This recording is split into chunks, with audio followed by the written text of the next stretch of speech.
Seigneur, nous savons que tu aimes sans mesure, toi qui n'as pas refusé ton propre Fils, mais qui l'as livré pour sauver tous les hommes.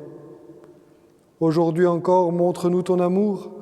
Nous voulons suivre le Christ qui marche librement vers sa mort. Soutiens-nous comme tu l'as soutenu et sanctifie-nous dans le mystère de sa Pâque par Jésus-Christ, ton Fils unique, notre Seigneur et notre Dieu, qui vit et règne pour les siècles des siècles. Amen.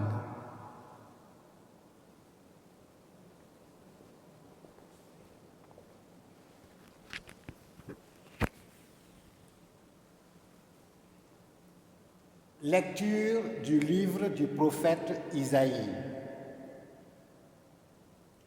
Mon serviteur réussira, dit le Seigneur. Il montera, il s'élèvera, il sera exalté. La multitude avait été consternée en le voyant, car il était si défiguré qu'il ne ressemblait plus à un homme. Il n'avait plus l'apparence d'un fils d'homme. Il étonnera de même une multitude de nations. Devant lui, les rois resteront bouche bée, car ils verront ce que jamais on ne leur avait dit. Ils découvriront ce dont ils n'avaient jamais entendu parler. Qui aurait cru ce que nous avons entendu? Le bras puissant du Seigneur, à qui s'est-il révélé? Devant lui, le serviteur a poussé comme une plante chétive, une racine dans une terre aride. Il était sans apparence ni beauté qui attire nos regards. Son aspect n'avait rien pour nous plaire. Méprisé, abandonné des hommes, homme de douleur, familier de la souffrance, il était pareil à celui devant qui on se voile la face. Et nous l'avons méprisé, compté pour rien. En fait, c'était nos souffrances qu'il portait, nos douleurs dont il était chargé. Et nous pensions qu'il était frappé, meurtri par Dieu, humilié. Or, c'est à cause de nos révoltes qu'il a été transpercé, à cause de nos fautes qu'il a été broyé. Le châtiment qui nous donne la paix a pesé sur lui. Par ses blessures, nous sommes guéris. Nous étions tous errants comme des brebis, chacun suivait son propre chemin. Mais le Seigneur a fait retomber sur lui nos fautes à nous tous. Maltraité, il s'humilie, il n'ouvre pas la bouche. Comme un agneau conduit à l'abattoir, comme une brebis muette devant les tondeurs, il n'ouvre pas la bouche. Arrêté puis jugé, il a été supprimé. Qui donc s'est inquiété de son sort? Il a été retranché de la terre des vivants, frappé à mort pour les révoltes de son peuple. On a placé sa tombe avec les méchants, son tombeau avec les riches. Et pourtant, il n'avait pas commis de violence, on ne trouvait pas de tromperie dans sa bouche.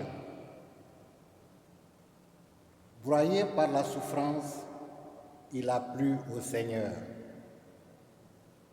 S'il remet sa vie en sacrifice de réparation, il verra une descendance, il prolongera ses jours. Par lui, ce qui plaît au Seigneur réussira. Par suite de ses tourments, il verra la lumière, la connaissance le comblera. Le juste, mon serviteur, justifiera les multitudes, il se chargera de ses fautes.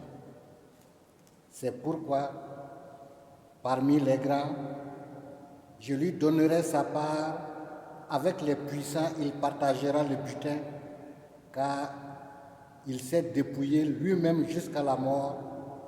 Il a été compté avec les pécheurs alors qu'il portait le péché des multitudes et qu'il intercédait pour les pécheurs.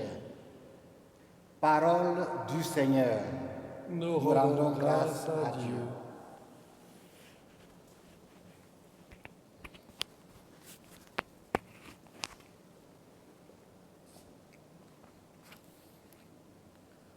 En tes mains, Seigneur, je remets mon esprit.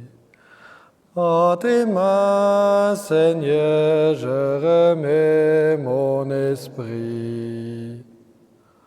En toi, Seigneur, j'ai mon refuge, garde-moi d'être humilié pour toujours. En tes mains, je remets mon esprit, tu me rachètes, Seigneur, Dieu de vérité. En tes mains, Seigneur, je remets mon esprit. Je suis la risée de mes adversaires et même de mes voisins. Je fais peur à mes amis. S'ils me voient dans la rue, ils me fuient. En tes mains, Seigneur, je remets mon esprit. On m'ignore comme un mort oublié, comme une chose qu'on jette. J'entends les calomnies de la foule, ils s'accordent pour m'ôter la vie. En tes mains, Seigneur, je remets mon esprit. Moi, je suis sûr de toi, Seigneur. Je dis, tu es mon Dieu. Mes jours sont dans ta main, délivre-moi des mains hostiles qui s'acharnent. En tes mains, Seigneur, je remets mon esprit. Sur ton serviteur que s'illumine ta face, sauve-moi par ton amour. Soyez forts, prenez courage, vous tous qui espérez le Seigneur. En tes mains, Seigneur, je remets mon esprit. Lecture de la lettre aux Hébreux. Frères, en Jésus, le Fils de Dieu, nous avons le grand prêtre par excellence, celui qui a traversé les cieux. Tenons donc ferme l'affirmation de notre foi. En effet, nous n'avons pas un grand prêtre incapable de compatir à nos faiblesses, mais un grand prêtre éprouvé en toutes choses, à notre ressemblance, excepté le péché. Avançons-nous donc avec assurance vers le trône de la grâce pour obtenir miséricorde et recevoir en temps voulu la grâce de son secours. Le Christ, pendant les jours de sa vie dans la chair, offrit, avec un grand cri et dans les larmes, des prières et des supplications à Dieu qui pouvait le sauver de la mort. Et il fut exaucé en raison de son grand respect. Bien qu'il soit le Fils, il a pris par ses souffrances l'obéissance et conduit à sa perfection, il est devenu, pour ceux qui lui obéissent, la cause du salut éternel. Parole du Seigneur. Nous rendons grâce à Dieu. Le Christ s'est anéanti, prenant la condition de serviteur. Le Christ s'est anéanti, prenant la condition de serviteur. Pour nous, le Christ est devenu obéissant jusqu'à la mort et la mort de la croix. C'est pourquoi Dieu l'a exalté. Il l'a doté du nom qui est au-dessus de tout nom. Le Christ s'est anéanti, prenant la condition de serviteur.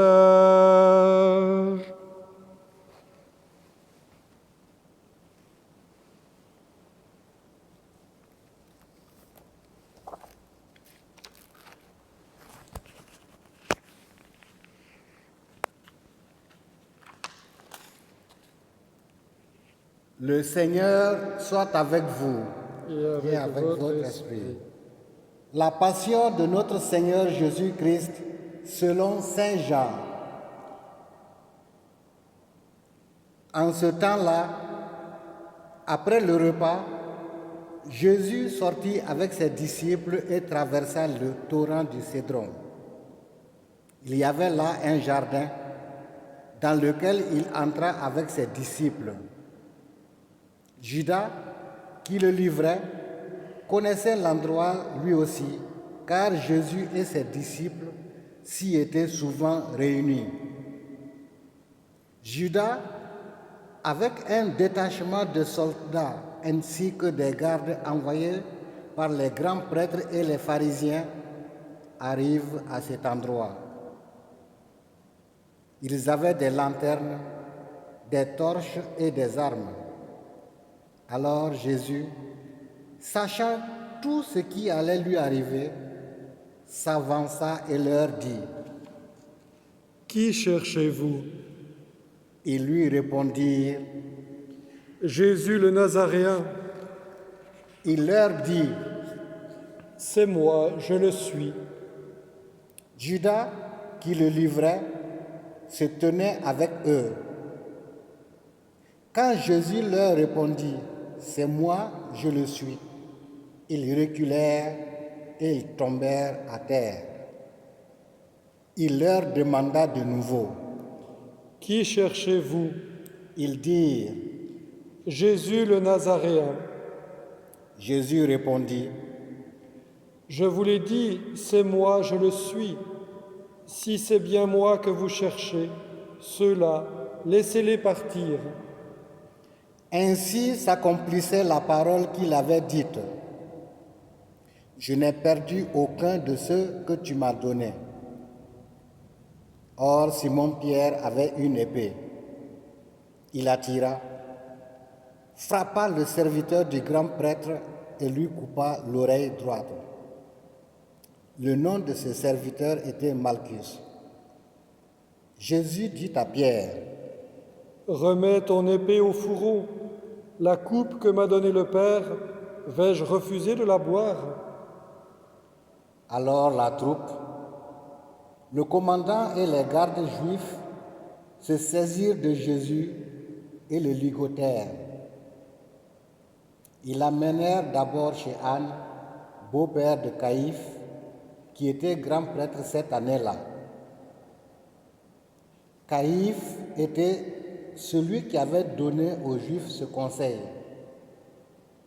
il vaut mieux qu'un seul homme meure pour le peuple. Or, Simon-Pierre, ainsi qu'un autre disciple, suivait Jésus.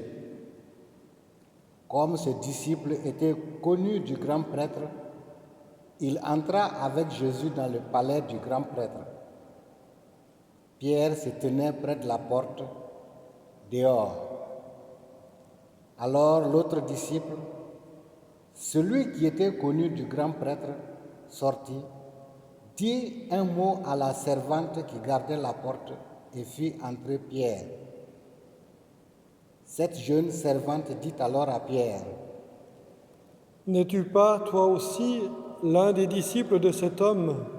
Il répondit: « Non, je ne le suis pas. » Les serviteurs et les gardes se tenaient là. Comme il faisait froid, ils avaient fait un feu de braise pour se réchauffer. Pierre était avec eux, en train de se chauffer. Le grand prêtre interrogea Jésus sur ses disciples et sur son enseignement. Jésus lui répondit: « Moi, j'ai parlé au monde ouvertement. J'ai toujours enseigné à la synagogue et dans le temple, là où tous les Juifs se réunissent, et je n'ai jamais parlé en cachette. Pourquoi m'interroges-tu ? Ce que je leur ai dit, demande-le à ceux qui m'ont entendu. Eux savent ce que j'ai dit. » À ces mots, un des gardes qui était à côté de Jésus lui donna une gifle en disant: « C'est ainsi que tu réponds au grand prêtre. » Jésus lui répliqua: « Si j'ai mal parlé, montre ce que j'ai dit de mal. Mais si j'ai bien parlé, pourquoi me frappes-tu? Anne l'envoya toujours ligoté au grand prêtre Caïphe. Simon-Pierre était donc en train de se chauffer. On lui dit: N'es-tu pas toi aussi l'un de ses disciples? Pierre le nia et dit: Non, je ne le suis pas. Un des serviteurs du grand prêtre, parent de celui à qui Pierre avait coupé l'oreille, insista: Est-ce que moi, je ne t'ai pas vu dans le jardin avec lui? Encore une fois, Pierre le nia. Et aussitôt, un coq chanta. Alors on amène Jésus de chez Caïphe au prétoire. C'était le matin. Ceux qui l'avaient amené n'entrèrent pas dans le prétoire pour éviter une souillure et pouvoir manger l'agneau pascal. Pilate sortit donc à leur rencontre et demanda: Quelle accusation portez-vous contre cet homme? Ils lui répondirent: S'il n'était pas un malfaiteur, nous ne t'aurions pas livré cet homme. Pilate leur dit: Prenez-le vous-même et jugez-le selon votre loi. Les Juifs lui dirent: Nous n'avons pas le droit de mettre quelqu'un à mort. Ainsi s'accomplissait la parole que Jésus avait dite pour signifier de quel genre de mort il allait mourir.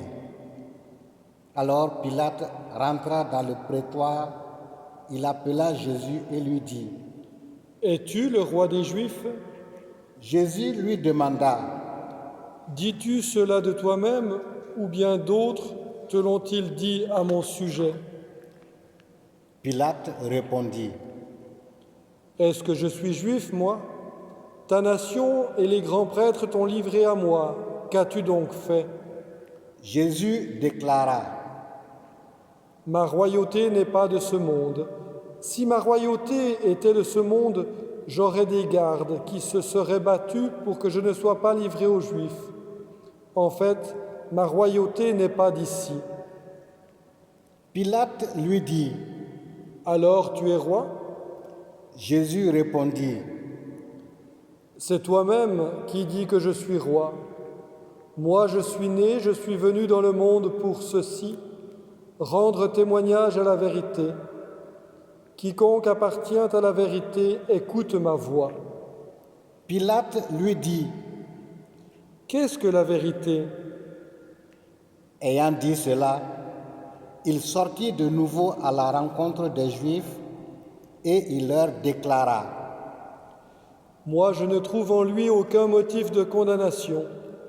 Mais chez vous, c'est la coutume que je relâche quelqu'un pour la Pâque. Voulez-vous donc que je vous relâche le roi des Juifs? Alors ils répliquèrent en criant: Pas lui, mais Barabbas. Or ce Barabbas était un bandit. Alors Pilate fit saisir Jésus pour qu'il soit flagellé. Les soldats tressèrent avec des épines une couronne qu'ils lui posaient sur la tête. Puis ils le revêtirent d'un manteau pourpre.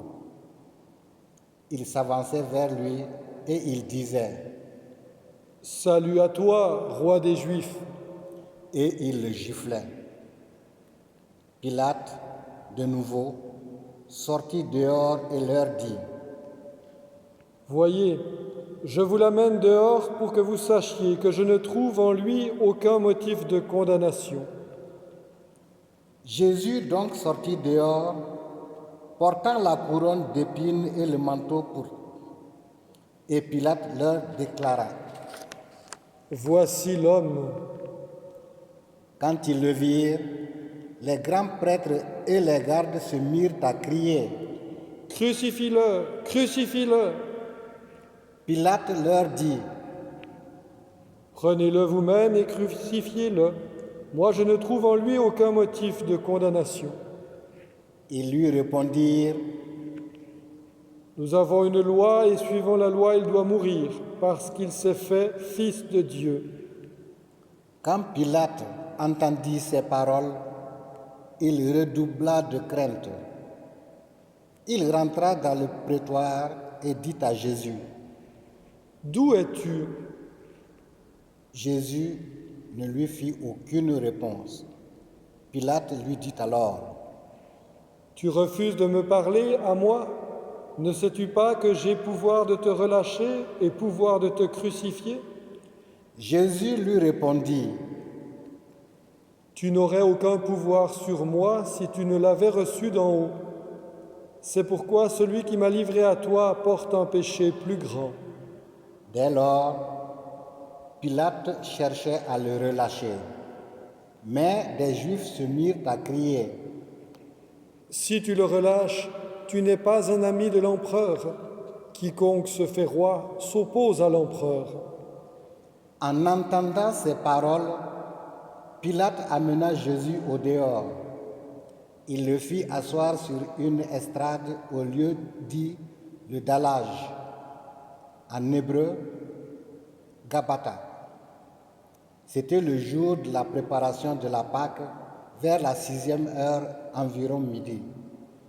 Pilate dit aux Juifs, « Voici votre roi. » Alors ils crièrent, « À mort, crucifie-le !» Pilate leur dit, « Vais-je crucifier votre roi ?» Les grands prêtres répondirent, « Nous n'avons pas d'autre roi que l'empereur. » Alors il leur livra Jésus pour qu'il soit crucifié. Ils se saisirent de Jésus et lui-même, portant sa croix, sortit en direction du lieu dit le crâne ou calvaire, qui se dit en hébreu Golgotha. C'est là qu'ils le crucifièrent et 2 autres avec lui, un de chaque côté et Jésus au milieu. Pilate avait rédigé un écriteau qu'il fit placer sur la croix. Il était écrit « Jésus le Nazaréen, roi des Juifs ».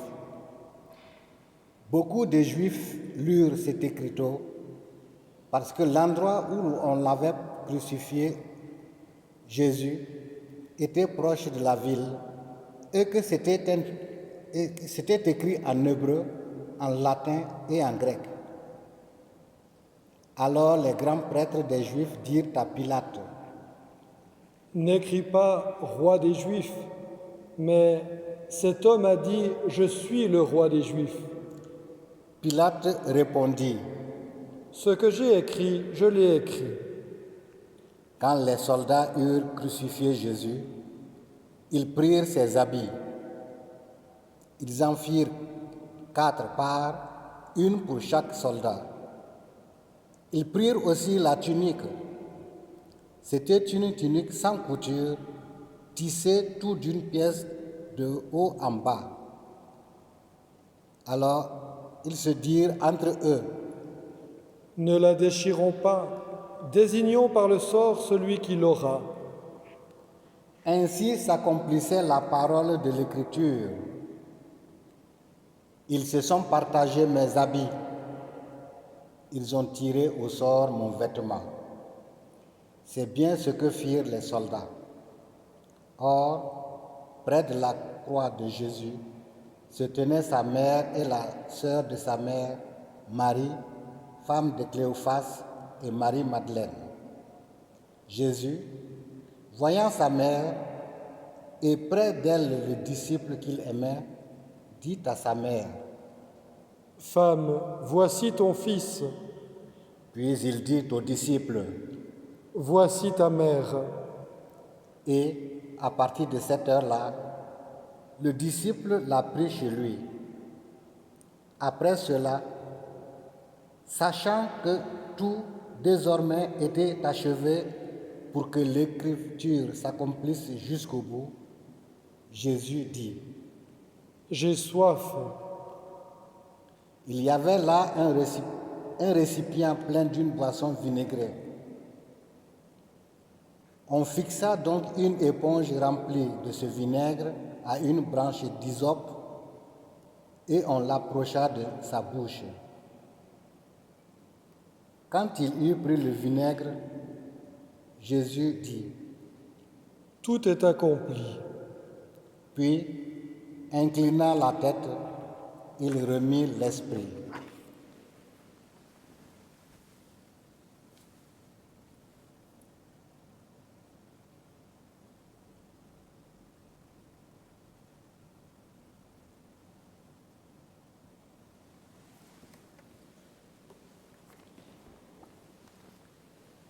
Comme c'était le jour de la préparation, c'est-à-dire le vendredi, il ne fallait pas laisser les corps en croix durant le sabbat, d'autant plus que ce sabbat était le grand jour de Pâques.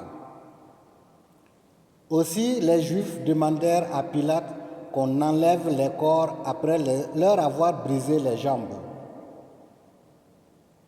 Les soldats allèrent donc briser les jambes du premier, puis de l'autre homme crucifié avec Jésus. Quand ils arrivèrent à Jésus, voyant qu'il était déjà mort, ils ne lui brisèrent pas les jambes, mais un des soldats avec sa lance lui perça le côté. Et aussitôt, il en sortit du sang et de l'eau. Celui qui a vu rend témoignage, et son témoignage est véridique. Et celui-là sait qu'il dit vrai, afin que vous aussi vous croyiez. Cela, en effet, arriva pour que s'accomplisse l'Écriture. Aucun de ces os ne sera brisé. Un autre passage de l'Écriture dit encore, « Ils lèveront les yeux vers celui qu'ils ont transpercé. » Après cela, Joseph d'Arimathie, qui était disciple de Jésus, mais en secret par crainte des Juifs, demanda à Pilate de pouvoir enlever le corps de Jésus. Et Pilate le permit. Joseph vint donc enlever le corps de Jésus.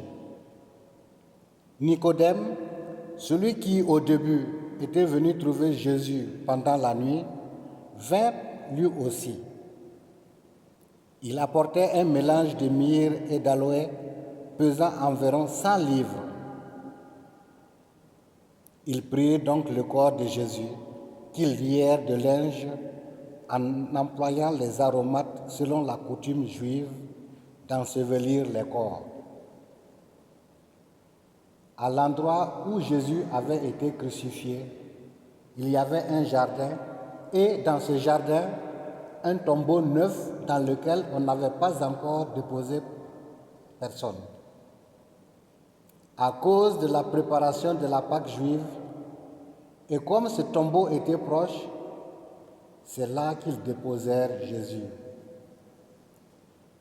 Acclamons la parole de Dieu. Louange à toi, Seigneur Jésus.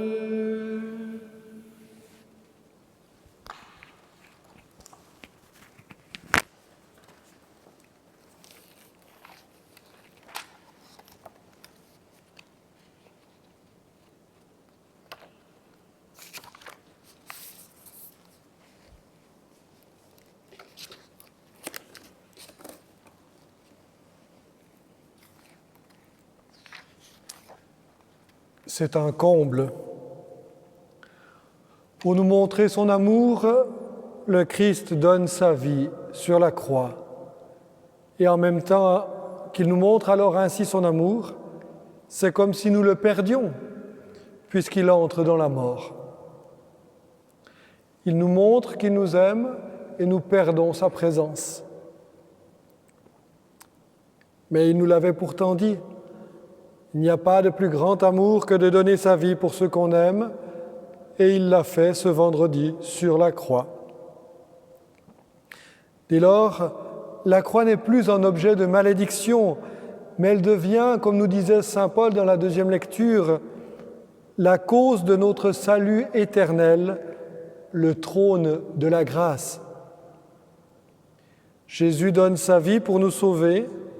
Sur la croix, il nous rachète de tous nos péchés et nous donne la grâce du salut. C'est la beauté du sacrifice du Christ sur la croix. Ce sacrifice et les grâces qui en découlent est actualisé lors de chaque messe. C'est le Christ qui s'offre en sacrifice sur la croix. La messe, c'est le sacrifice de la croix. Les espèces eucharistiques, le pain et le vin, sont séparés sur l'autel, le corps et le sang, séparés pour montrer que le Christ est mort par amour pour nous sauver. Voilà pourquoi il nous est bon de nous unir à l'offertoire et lors de la consécration, de nous offrir avec les espèces, de nous donner et d'assister, d'être présents à ce sacrifice. Car même si nous ne communions pas à la messe, nous sommes unis au sacrifice du Christ sur la croix, à cet acte qui nous sauve et aux grâces qu'il nous donne par ce sacrifice. Vous voyez pourquoi alors il est toujours bon d'assister à la messe, de s'unir à la messe, même si l'on ne communie pas. Cela vaut par exemple pour les petits-enfants qui n'ont pas encore fait leur première communion, pour les personnes en état de péché grave qui vont s'abstenir de communier avant d'avoir reçu le pardon. Cela vaut aussi par exemple pour les personnes qui ne sont pas catholiques ou pour les personnes également qui suivent la messe à distance, un peu comme vous, par la télévision ou la radio. On ne peut pas communier, mais en s'unissant au sacrifice du Christ sur la croix, on participe du salut qu'il nous donne.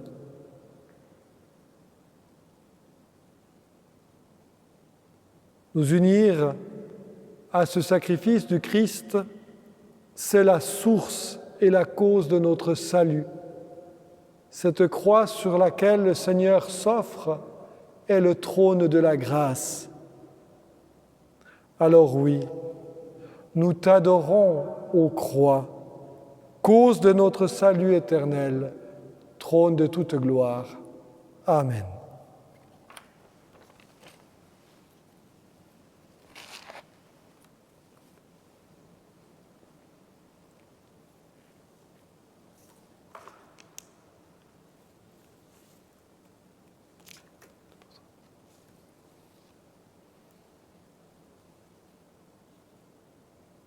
Prions, frères bien-aimés, pour la Sainte Église de Dieu, que le Père Tout-Puissant lui donne la paix et l'unité, qu'il la protège dans tout l'univers et qu'il nous accorde une vie calme et paisible pour que nous rendions grâce à notre Dieu.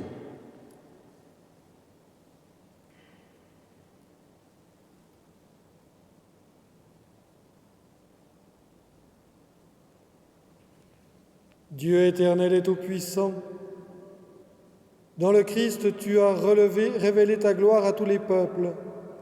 Protège l'œuvre de ton amour, afin que ton Église, répandue par tout l'univers, demeure inébranlable dans la foi pour proclamer ton nom, par Jésus, le Christ notre Seigneur.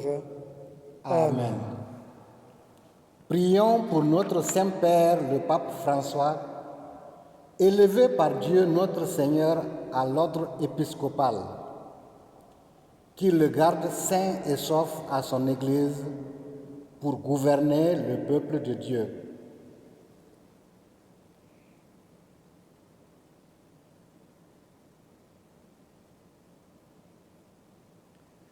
Dieu éternel et tout-puissant, dont la sagesse organise toutes choses, daigne écouter notre prière.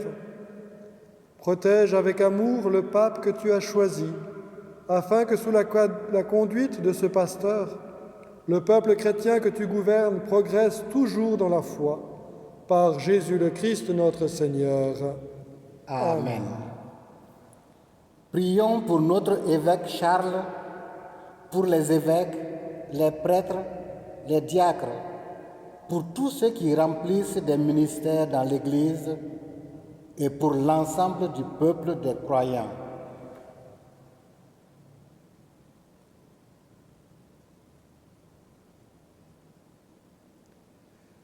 Dieu éternel et tout-puissant, dont l'Esprit sanctifie et gouverne le corps entier de l'Église, exauce les prières que nous t'adressons pour tous les ordres de fidèles qui la composent. Que chacun d'eux, par le don de ta grâce, te serve avec fidélité, par Jésus le Christ notre Seigneur. Amen.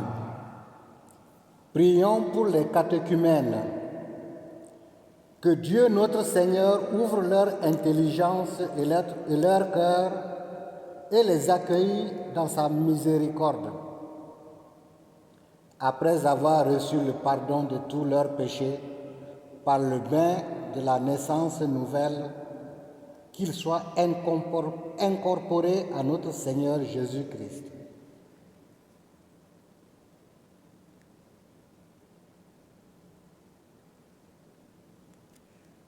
Dieu éternel et tout-puissant, toi qui assures toujours la fécondité de ton Église, augmente en nos catéchumènes l'intelligence et la foi, qu'ils renaissent à la source du baptême et prennent place parmi tes enfants d'adoption, par Jésus le Christ notre Seigneur. Amen. Prions pour tous nos frères qui croient en Jésus-Christ et s'efforcent de conformer leur vie à la vérité. Demandons au Seigneur, notre Dieu, de les rassembler et de les garder dans l'unité de son Église.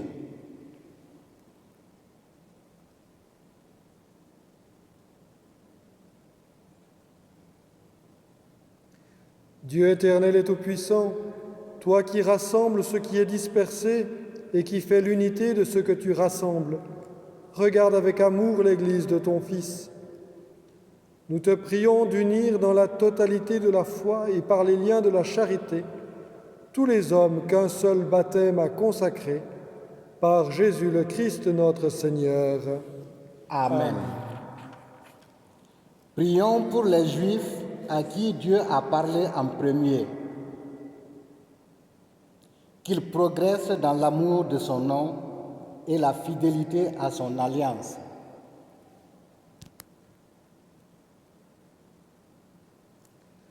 Dieu éternel et tout-puissant, toi qui as choisi Abraham et sa descendance pour en faire les fils de ta promesse, conduise à la plénitude de la rédemption le premier peuple de l'Alliance, comme ton Église t'en supplie, par Jésus le Christ notre Seigneur. Amen. Prions pour ceux qui ne croient pas en Jésus-Christ.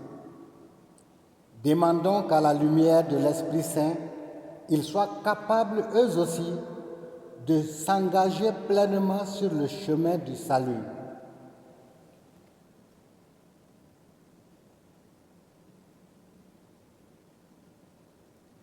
Dieu éternel et tout-puissant, donne à ceux qui ne croient pas au Christ d'aller sous ton regard avec un cœur sincère, afin de parvenir à la connaissance de la vérité. Et donne-nous de mieux nous aimer les uns les autres et d'ouvrir davantage notre vie à la tienne pour être dans le monde de meilleurs témoins de ton amour, par Jésus le Christ notre Seigneur. Amen. Prions pour ceux qui ne connaissent pas Dieu. Demandons qu'en obéissant à leur conscience, ils parviennent à le reconnaître.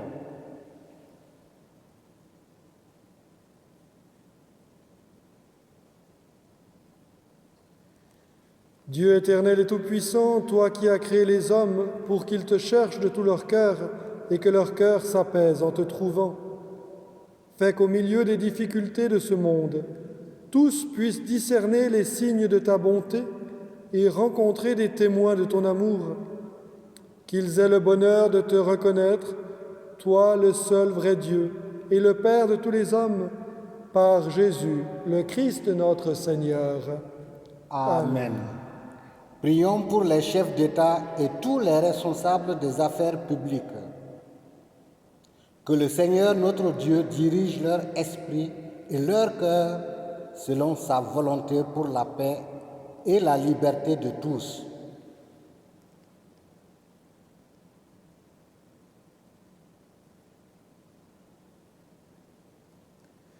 Dieu éternel et tout-puissant, toi qui tiens en ta main le cœur des hommes et garantis les droits des peuples, viens en aide à ceux qui exercent le pouvoir. Que partout sur la terre s'affermissent avec ta grâce la sécurité et la paix, la prospérité des nations et la liberté religieuse.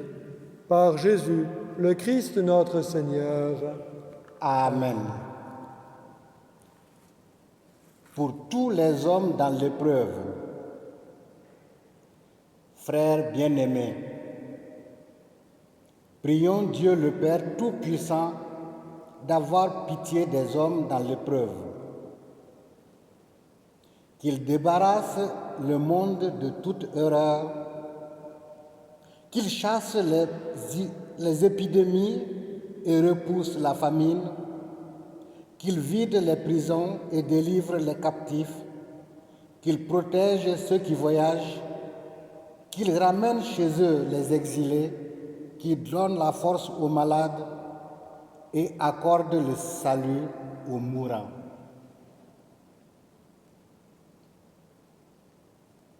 Dieu éternel et tout-puissant, consolation des affligés, force de ceux qui peinent, entends les prières des hommes qui t'appellent, quelle que soit leur souffrance, qu'ils aient la joie de trouver dans leur détresse le secours de ta miséricorde, par Jésus le Christ notre Seigneur. Amen.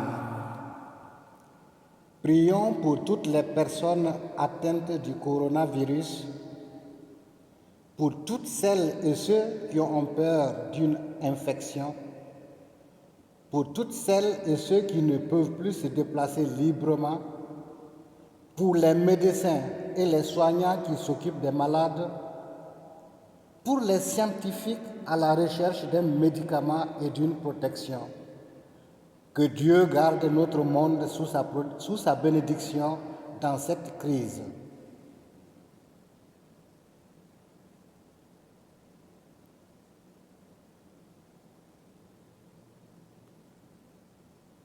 Dieu Tout-Puissant, tu es notre refuge et notre force. De nombreuses générations avant nous ont fait l'expérience de ta puissance, de ton aide dans toutes les détresses. Assiste toutes celles et ceux qui sont touchés par cette crise et conforte-nous dans la foi, que tu te soucies de chacune et de chacun d'entre nous. Par Jésus le Christ notre Seigneur. Amen.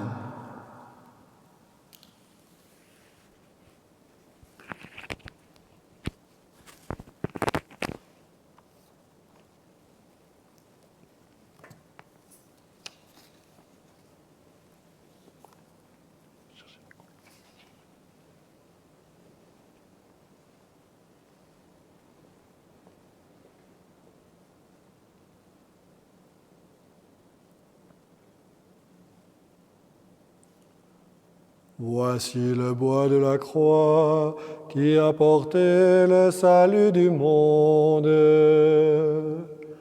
Venez, adorons.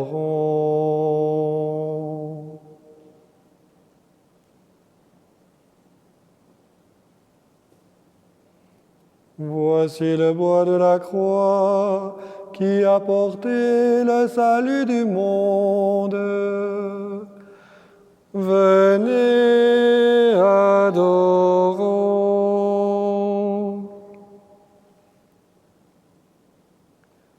Voici le bois de la croix qui a porté le salut du monde.